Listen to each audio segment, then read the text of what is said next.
how did you find the way that Iranian government is behaving right now? How do you evaluate them? I think they're very confident. They're confident because I think they saw how incredibly good the S-400 systems were. I'm told the Israelis would not even cross into Iranian airspace because they knew. I'm also told that what they had planned was not necessarily wave after wave after wave, but they had the echelons that they needed. They had the suppression of air defense echelon, then they had the bombing echelon, then they had the BDA and bombing anything that didn't get hit echelon. Then the two echelons that were supposed to act after the SEAD, the suppression of enemy air defense episode or echelon, didn't really react except to fire their missiles from a distance in the other country's airspace, in this case, Iraq or Syria. And so there wasn't a whole lot of accuracy. The accuracy that was achieved hit some targets that weren't all that valuable. All targets are valuable and all lives are valuable, but killed a few people. But basically, they didn't do a whole lot of damage. And so Iran is content, one, with the idea that Israel now understands that it cannot, largely because of what Russia has done for Iran, it cannot just attack Iran like it did, for example, Yemen and bomb the port of Hodeidah. It simply can't. It will be destroyed. So now it's over to the United States, I think, to make good on its word to both sides, to be tough on Netanyahu and tell him no more, and to be lenient, if you will, with Iran and say, thank you very much. Now we can talk, or now we can use diplomacy and try to put an end to this entire mess. Of course, you still got the operations going on in Lebanon, but very rapidly there, Israel's being handed its flag. It's being told, you come any further, you're going to lose soldier after soldier after soldier. You're going to lose tank after tank. You're going to be destroyed. And you're not moving people back into the north because we've already warned them. If they come back, we'll kill them. And they're not going to come back. They're going to go to Tel Aviv and get on an airplane, leave Israel, which I think is probably what's going to happen. And in terms of Lebanon, do you think that the Israeli people are informed about what's going on in Lebanon? Because they can put some sort of pressure on Netanyahu. I don't, but I do think that the proximity and the word of mouth, which takes place in that area, regardless of propaganda, is sufficient to let them know. Not to mention the fact that if they set foot back in their homes, a rocket or two will come down on them. I don't think they're going to go home. And I think we're going to see a lot of them give up and leave. Yesterday, I was told the number of Jews who have left Israel in airplanes out of Tel Aviv alone is approaching 1 million. Now, whether they will come back or not is a big question, too, because they left having concluded that the safe haven, as it were, that Israel was supposed to provide Jews from all over the world is not real. It doesn't exist. In your opinion, these people that are living in Israel are mostly from the northern part of Israel, or some are, but I'm told they're pretty much from across the country. They see what's happening even through the propaganda. And you know, when you put 300,000, which is the figure I hear, reservists mostly into the front lines in either Gaza or Lebanon, and you leave them there for 6 months, 7 months. Some of them, I'm told, have been there for 12 months without any relief, particularly the ones that went into Gaza initially. And then you do things like are happening in the invasion of Lebanon right now, which has made no progress hardly at all. And when they try to commit the reserves, you have to assemble your reserves in something called an assembly area, and then you disperse them to the points that you want them. Well, they came into the assembly area and were hit there. So they couldn't even get the reserves methodically deployed into the ones already committed, nor could they relieve the ones already committed and bring them back without being under fire. So they're taking casualties in their reserve component even before it gets into the battlefield, if you will. So it's really dangerous for anyone there now. And that kind of danger has a way of percolating back. And people find out about it by word of mouth. That they're being defeated roundly in Lebanon, I think, is going to get disseminated fairly quickly, no matter how the propaganda machine works, because it's just so many soldiers getting injured at one time or killed at one time, and high ranking ones getting killed or injured. The other thing about it is that I think they're falling apart at the top. I really do. I think there's a battle going on right now between Yoav Gallant and Netanyahu. And probably Gallant's battle is aided and abetted, not necessarily because they like him, but because they hate Netanyahu now, by the generals at the top of the ranks fighting in Gaza and fighting in Lebanon. So we're going to have a Netanyahu coup. We're going to have him forced out, or we're going to have him fire everybody, and then they might force him out. I don't know, but it could get really dicey here for him, because I think the leadership under him is falling apart, and they know they're falling apart because his strategy is not working, and he won't fall off of it. I think Gallant can argue that I wasn't willing to send troops to the southern part of Lebanon.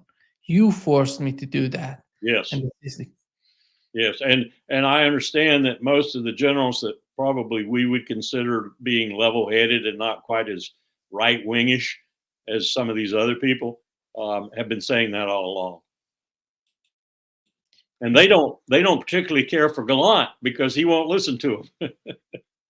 we've learned that Hezbollah has a new secretary general. And how do you find right now Hezbollah? Are they trying to find themselves in terms of their leaders, their commanders, the way that they're fighting right now in the southern part of Lebanon? I don't think there's any panic there. I think they've had this ironed out, almost like the way we did after 9/11, where we had to, we knew exactly who was next and who was after him and who was after her and so forth. I think they've had this for 18 or 19 years, and they've war gamed it. They've planned it. They know exactly who takes over next, who takes over next. They know they'll lose people. They know that's a favorite tactic of the Israelis, is to cut the head off, and they've got innumerable heads, and they're going to fight them to the death. Israel's never had an enemy like this. Not in its 75 plus years. It's never had an enemy like this. It's an absolute shock to the fabric of Israel. Even it's not Hezbollah version 2006. Yeah, it's worse. It's more deeply committed, and Israel has really given them every reason to be so. What's so amazing about their attitude, Larry? Recently, there is a Israeli journalist who's responsible for what's going on. He's reporting on what's going on in Lebanon and Gaza. He said, "You told us with these assassinations in Lebanon, we're gonna go and capture the land, and it would be so easy to." It doesn't seem to be that way that you were describing to us. And if a journalist who has a lot of information about the region thinks this way, what can we imagine about the people in Israel? Well, I can imagine that they're finally getting to know that Netanyahu is not what they thought in terms of they hate him. I don't think there's a person in Israel who really likes Bibi, but they like what he's doing, and they like the gall and they think the courage and the audacity with which he's doing it. They even like that he's standing up to the United States and telling them to go, blow it out your rear end, because that's the way most Jews in Israel feel. That the United States should be there and shut up, give us whatever we need and shut up. But they don't like Bibi. They do not like Bibi for all sorts of reasons across the spectrum. They don't like him. So that's one reason I say if you got rid of Bibi, you got plenty of people to take his place who'd be more palatable to the Jewish residents of Israel, and yet would still do the same thing. But I think it's getting to the point now where the combination of recognition by the average Jewish citizen of Israel is no longer its infallible self, even with U.S. maximum support, And Netanyahu has brought them to that point, and they're acceding to and pushing him on has brought them to that point that they're ready to get rid of him. I really do. I think they're ready to get rid of him. And I think the chain of command's ready to get rid of him too. I think he senses that. He knows that. So, he's going to be on the qui vive. He's going to be watchful, and he's going to surround himself with those that he thinks are, alike with him, the right wingers in particular, and tell them that if he goes, they'll probably go too. So they better hang on. And that's going to be his tactic. But I think he's doomed.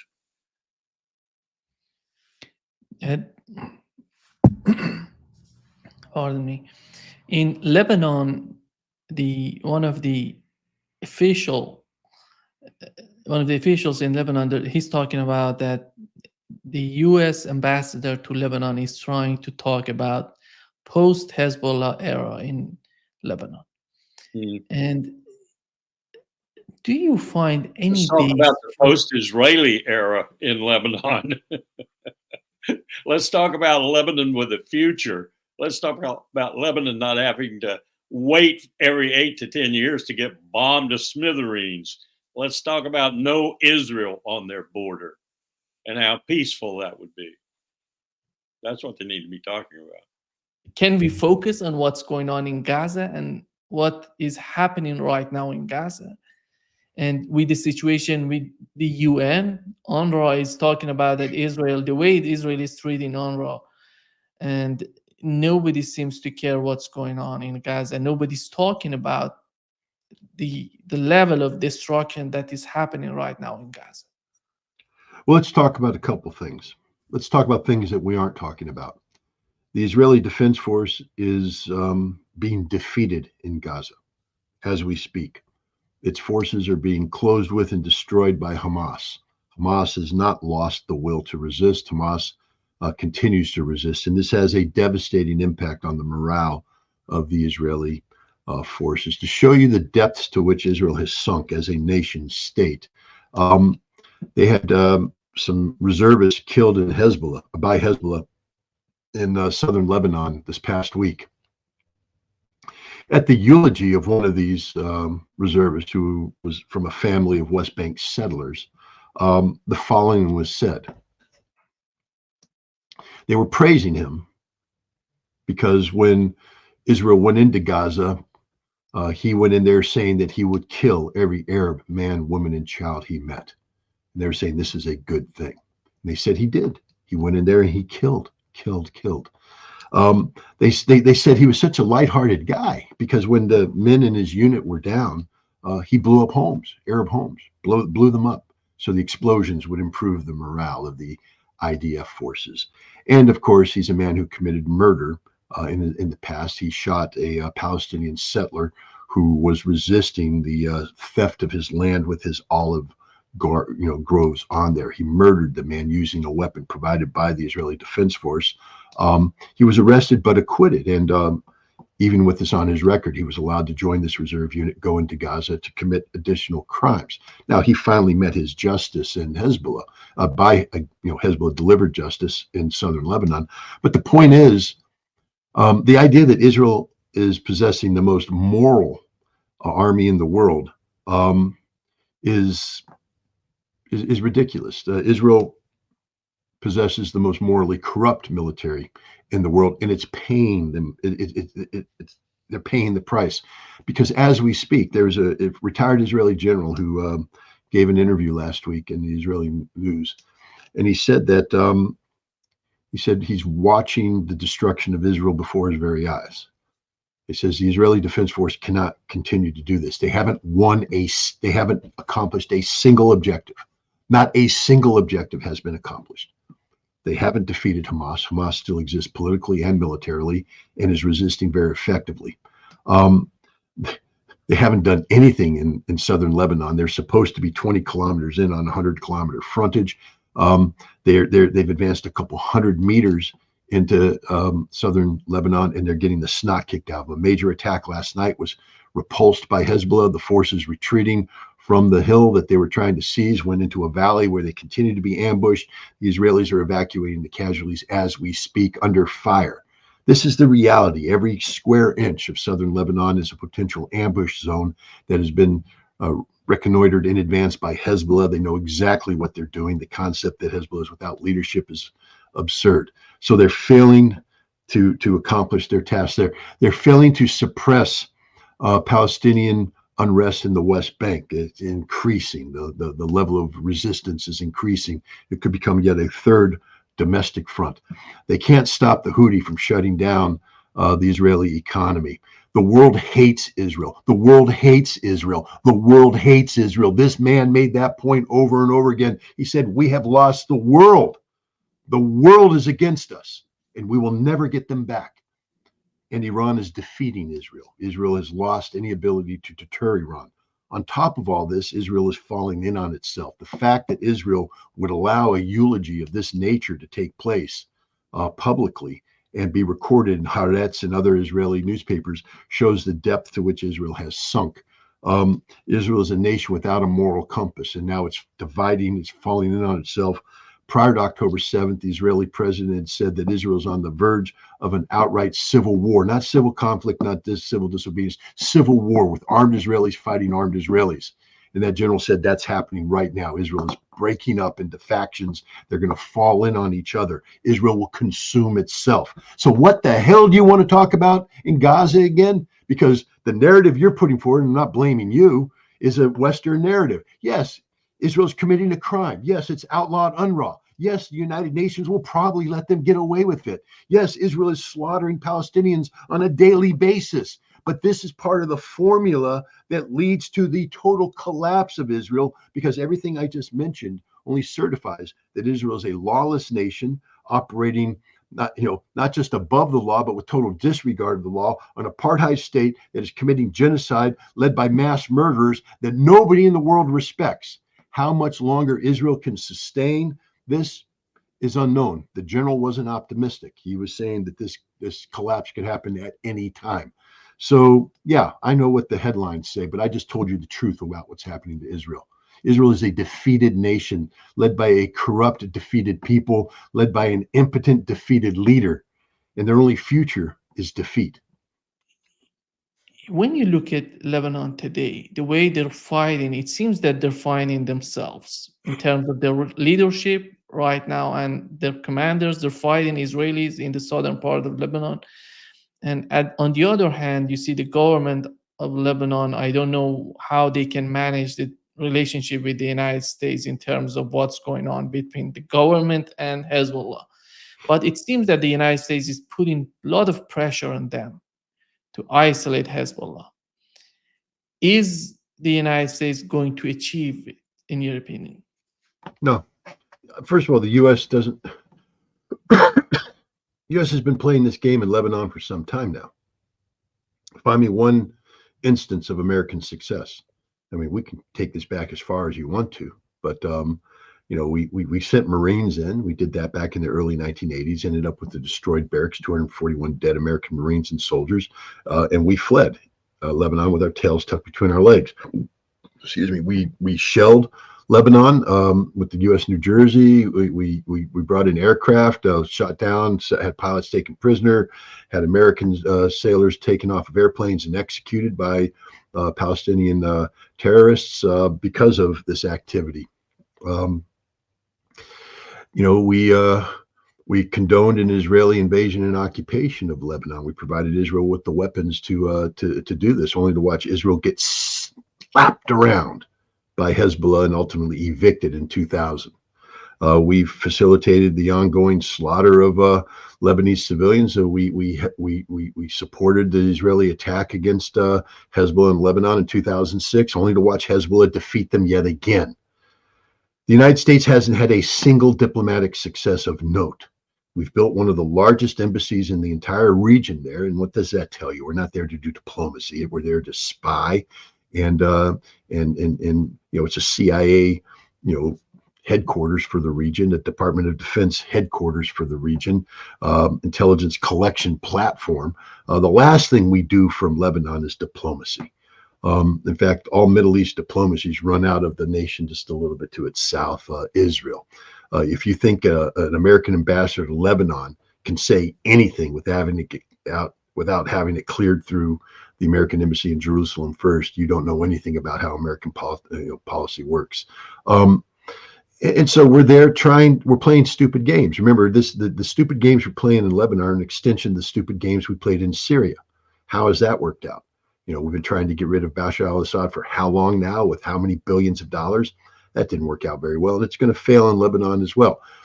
The notion that Hezbollah is defeated is absurd.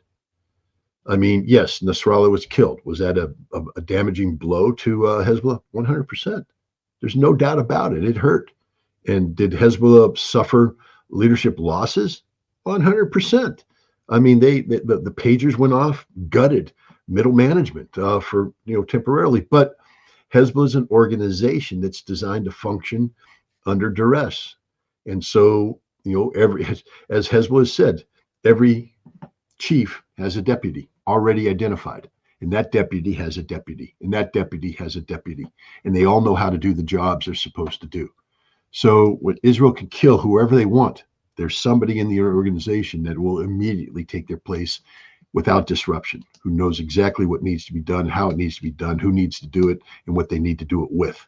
And just take a look at the success of Hezbollah's defense of the South. They haven't buckled at all. Israel's running into a buzzsaw, a chainsaw. It ain't Hezbollah running into an Israeli chainsaw. The whole purpose of going into Lebanon was supposed to initially get Hezbollah to withdraw so that 60,000 Israeli soldiers can return to their villages. Not a single one of them is returning to their village. Not now, and maybe not ever. And what's happening is tens of thousands of more Israelis have to flee their homes because Hezbollah continues to maintain the capacity to shell Israeli. And Hezbollah, look at what Hezbollah has done. Instead of repeating the atrocities of the Israelis by targeting civilian areas, they focus instead on Israeli troop buildups in these areas. They sent out a warning the other day to Kiryat Shimona, said, get out of there, not because we're going to destroy your town, but because the Israeli military is assembling the reinforcements they're sending up in your area, and we're going to kill them. And they have. I mean, the Israelis can't assemble troops without Hezbollah raining death and destruction down on them.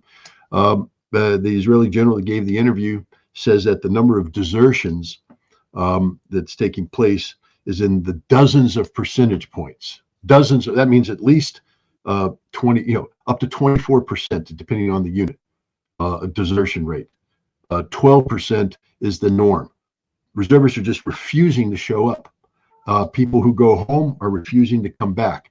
They don't want to go to southern Lebanon because that's a graveyard, and they know it, and they damn well don't want to go to Gaza because they're fighting over the same territory over and over and over and over again. It's like, some Americans who fought in Vietnam. They go in and they clear the Ashau Valley in 1967. They come back on the next tour in 68 and they're clearing the Ashau Valley all over again. Wait a minute, didn't we take that village last year? Yep. But then the enemy got it back, and now we're going to take it again. And in 1970, they're still clearing the Ashau Valley. In 1972, when they left, they're still clearing the Ashau Valley. You know how demoralizing that is to fight over the same terrain over and over and over again and get the exact same result, dead Americans, wounded Americans, knowing that at the end of the day, you're going to pull back and the enemy is going to reoccupy no matter what. That's what the Israelis are facing in Gaza, but the Israeli military isn't mentally prepared for this. We're talking about some of the soldiers who are least capable of surviving sustained conflict in the world. The Israeli soldier, they're just not built for this sort of thing. They're not an organization that's built to absorb casualties. They are emotionally wrecks right now.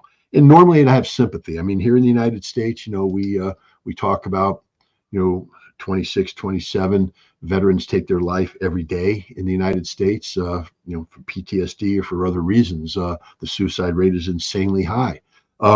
Israel is going to have a similarly high percentage. I won't shed a single tear for any of those Israeli soldiers. Blow your brains out. I don't care. You've done horrific things. You are the literal epitome of war criminals. If you have a soul in your body, you will stop serving and you will leave Israel and you will confess your crimes to the world and beg the world's forgiveness. But the notion that we're going to feel sorry for you because you suddenly had a pang of consciousness for the stuff you did, that ain't going to happen. When you look at the Netanyahu's administration ability to convince Israelis that they're winning in Gaza, they're winning in the southern part of Lebanon, because recently a Israeli journalist who was responsible to report on Gaza, on Palestine, and on that region, he said that the government told us we are winning in Gaza with this assassination in Lebanon. We just need to go to the southern part of Lebanon and capture the land. When a journalist who is responsible to report on what's going on in that region is thinking this way, how we can imagine what's going on with the Israeli population right now? It seems they're totally Yeah. convinced that they're winning. You have, I mean, Israel is a deeply fractured nation right now. This is what the retired general was alluding to. I mean, you have a handful of people in Israel that will believe whatever the government tells them to believe. These are fanatics. These are truly the criminal element. Many of them are from the United States. I call them Brooklyn Jews or Long Island Jews. These are, people who have gone over to Israel for the express purpose of stealing the land of Palestinians, murdering Palestinians, committing crimes against the Palestinians, knowing that they can get away with it. These are psychopaths, literal psychopaths, who are in Israel to commit crimes. And so they can't afford to turn their back on the government of Benjamin Netanyahu, because his government is that which brings them relevance and power and sustainability. And so they will back him no matter what. You have another group who are just, who again, the greater Israel psychopaths. They're all psychos. I mean, there's nothing normal about any of these people. They view, non-Israelis, non-Jews as subhumans. They, in particular, the Palestinians, the Gazans, as subhumans. They say as much, and then they commit murder. They have no qualms. These are people talking about evicting millions of Palestinians from Gaza, taking over Gaza, and turning it into a Jewish paradise.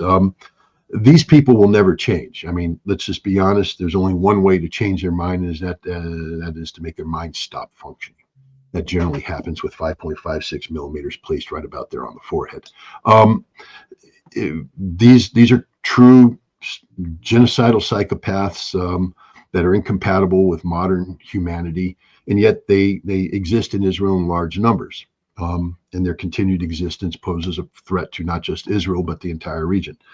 Then you have a whole bunch of Israelis who aren't quite as psychopathic, but are willing to live off the labors of the psychopaths. That means that they will remain silent while these crimes are being committed, because secretly deep inside, in places where they don't like to talk about, they think it's cool to have a greater Israel. They sort of think they dig that. They think it's good. They're good with it. So they're the good Germans, the good Jews.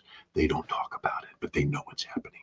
And then there's the other ones who are there, and they're trying. You see them demonstrating, you see them speaking out, but to no effect. I mean, they lack the numbers, they lack the political support, both at home and abroad. It's very difficult for an opposition movement inside Israel to gain traction unless they have a corresponding opposition movement in the United States that helps feed them.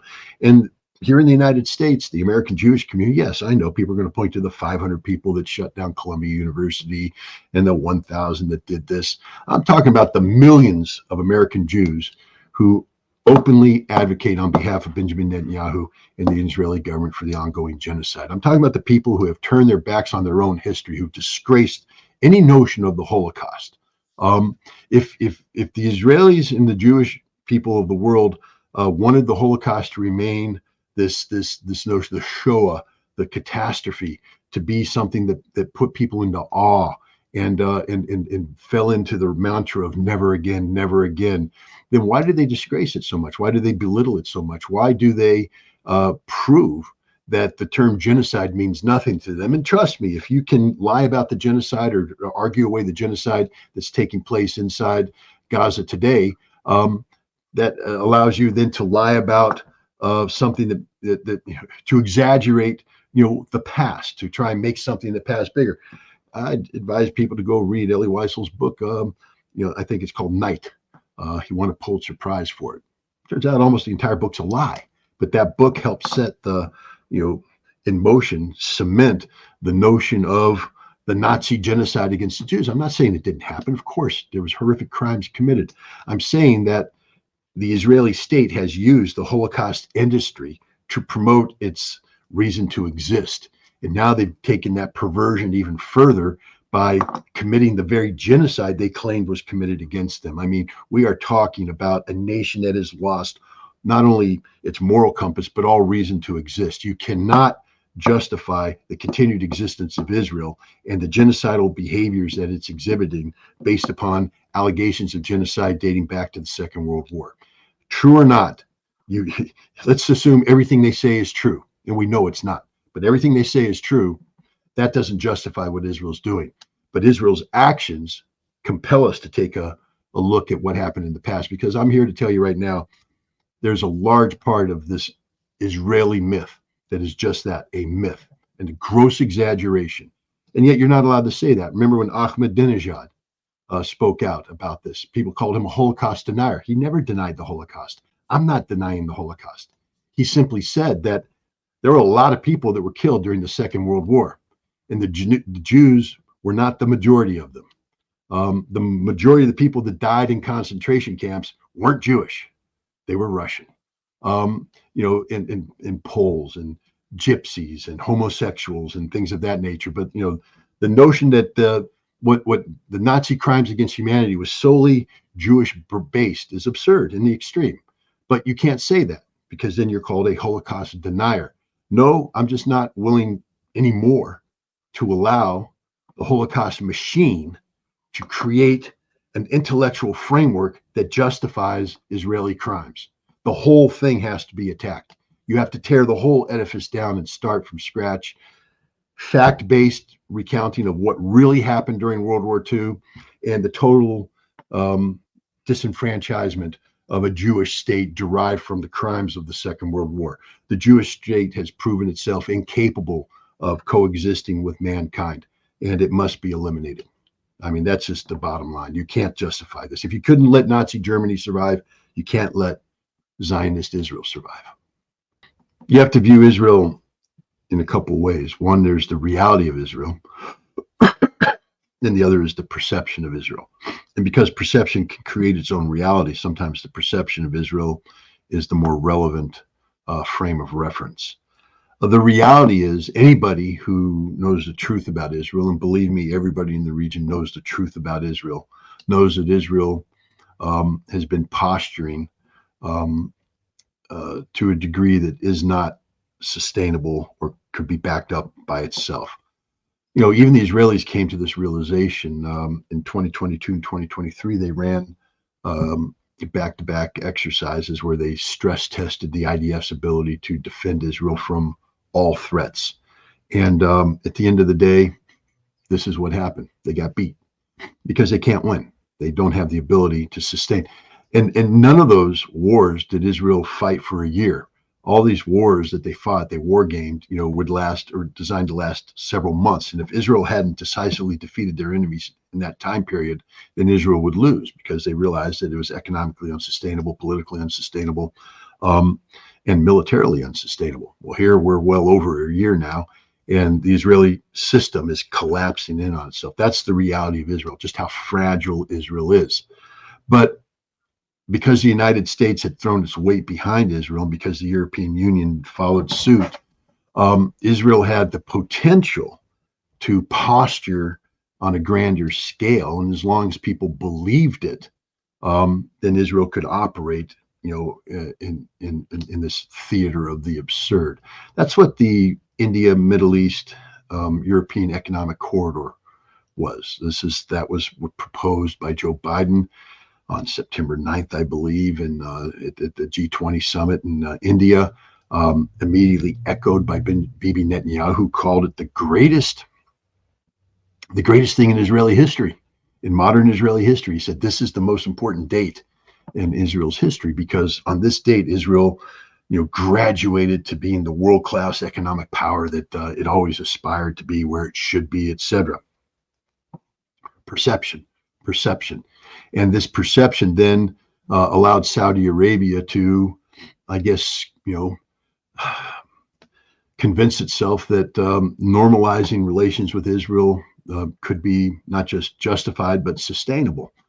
because the perception in the Middle East was that's what was necessary to to survive long term with the United States. But now the reality comes in. America is a diminishing power with whose stars on the retrograde. We're no longer the brightest star on the horizon. People aren't navigating to the American North Star. They're starting to set course to the BRICS North Star. That includes Iran, Saudi Arabia, United Arab Emirates, Egypt, and other regional players in that direction. And two, because of October 7th and what's happened then, the Middle East, the India, Middle East, European Economic Corridor is never going to happen.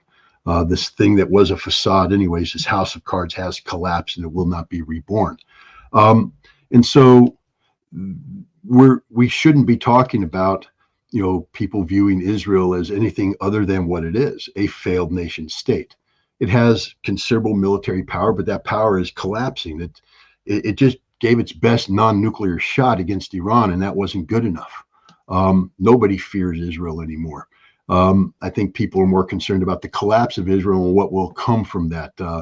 I think most Arab nations are more concerned about what a Palestinian state would look like and what the ramifications would be with the creation of a Palestinian state for decades of the Arab world turning their back on Palestinian state aspirations. There's a lot of hard feelings out there right now. What the consequences would be regionally through the empowerment of the axis of resistance if it turns out to be the force that brought into being a Palestinian state. What would happen when Jerusalem becomes once again the center of the Islamic world? Will that prove to be a competition with Mecca and Medina, especially the way Mecca and Medina are currently being run by the Saudis? Could there be a new center of gravity in the Islamic world? Could we see the Shia star on the rise and the Sunni star on the decline? I mean, these are the things that the region's talking about right now. Not about Israel. Israel's a defeated nation. Israel's nothing. It's there, but it's hard to project going forward a scenario that has Israel returning to what it was. Those days are done.